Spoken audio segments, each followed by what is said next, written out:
भड़ुआ कहता है, आतंकवादी कहता है, मुल्ला कहता है, कटुआ कहता है, उग्रवादी कहता है। ये शब्द हैं एक सांसद के। हमारे कितना अंतर्राष्ट्रीय स्तर पर सारे देश विदेश में देख रहे हैं कि हिंदुस्तान की पार्लियामेंट में क्या हो रहा है। इनकी जो कुत्सित मानसिकता का ये परिचायक है कि जिस तरह की भाषा संसद में और संसद सदस्य बोलता है, भड़ुआ कहता है, आतंकवादी कहता है, मुल्ला कहता है, कटुआ कहता है, उग्रवादी कहता है। ये शब्द हैं एक सांसद के। हमारे कितना अंतर्राष्ट्रीय स्तर पर सारे देश विदेश में देख रहे हैं कि हिंदुस्तान की पार्लियामेंट में क्या हो रहा है, किस तरह से जो नया भवन बनाया है उसका मुहूर्त किस तरह से हो रहा है।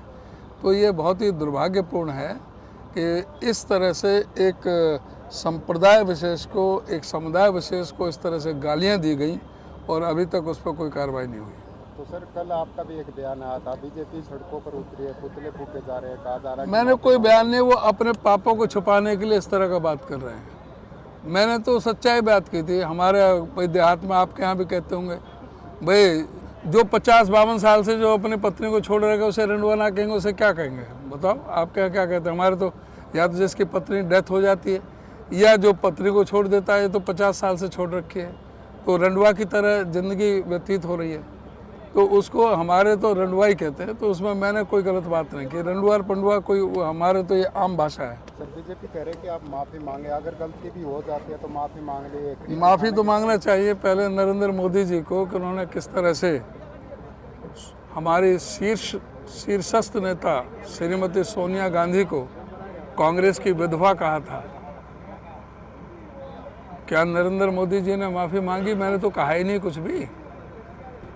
उन्होंने तो किस तरह से 50 करोड़ की गर्लफ्रेंड कहा शशि थरूर के, उसको किस तरह की भाषा इस्तेमाल करते हैं। इनके जो शीर्षस्थ जो नेता हैं वो पहले अपना आप को सुधार करें और पीछे किसी को नसीहत दें। हमने कोई गलत बयानी नहीं की है, जो सच्चाई थी वो हमने की है और हमारा कोई इरादा भी नहीं था। वो भी हमने कोई ना नाम लेके कहा ना कुछ कहा, हमने ऊपर नीचे कहा कि ऊपर हिंडवा नीचे पंडवा, ये कोई ऐसी बात नहीं थी। वर्तमान सरकार तो केंद्र की भी और प्रदेश की भी पूरी तरह से विफल हुई है। सिवाय जुमलेबाजी के, झूठ बोलने के और कोई काम नहीं है।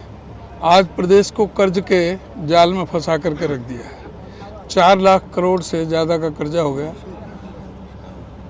32 बार पर्चे लीक हुए हैं इस सरकार के। Staff selection commission, public service commission के 2 लाख नौकरियां खाली हैं। बेरोजगारी में नंबर 1 है, महंगाई में नंबर 1 है और अपराध में नीचे से नंबर 2 है।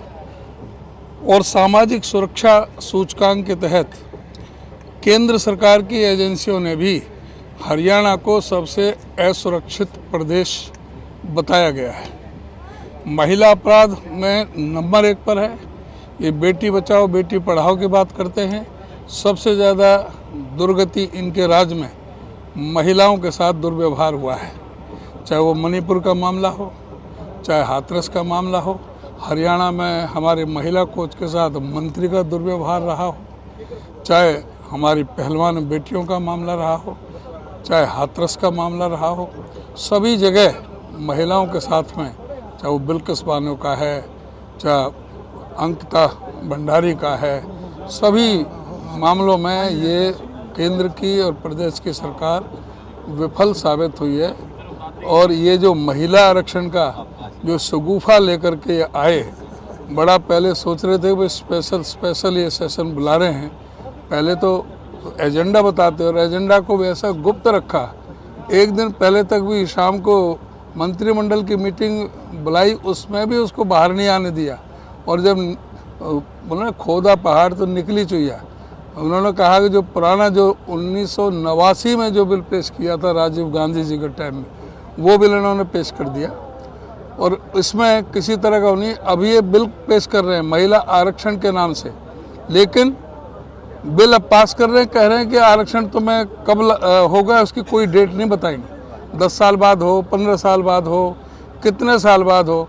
अभी उसका जनगणना होगी, फिर उसका परिसीमन होगा, फिर उसके बाद में तय होगा।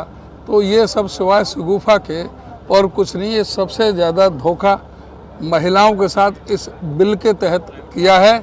लड्डू दिखाया, कह रहे कि खाने को देंगे 10 साल बाद। तो ये इस सरकार की ये नीति है। तो ये पूरी तरह से विफल सरकार है।